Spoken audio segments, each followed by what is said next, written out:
প্রতিবাদ জানানোর বিষয় না, যদি এটা কোনো ইস্যু না হয়।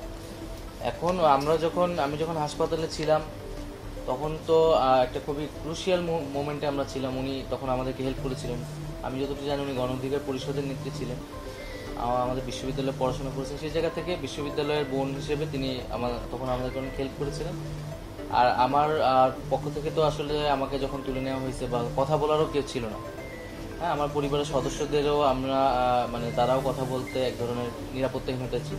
তখন তিনি আমাদের পক্ষ থেকে অনেক জায়গায় হয়তো কথা বলেছেন, এগুলো আমরা তখন অত নজর রাখারও সময় পাইনি বা খেয়াল করারও সময় পাইনি। তো এইটাই হচ্ছে তার সাথে। আমার নিজের কোনো বোনই নেই, আমরা দুই ভাই। আসলে বোন নাই। ও না না, ওনার সাথে তো আমার আসলে আগেও যোগাযোগ ছিল না, এবং এরপরে এত ব্যস্ততার ভিতরে আমি ওনার সাথে এখনো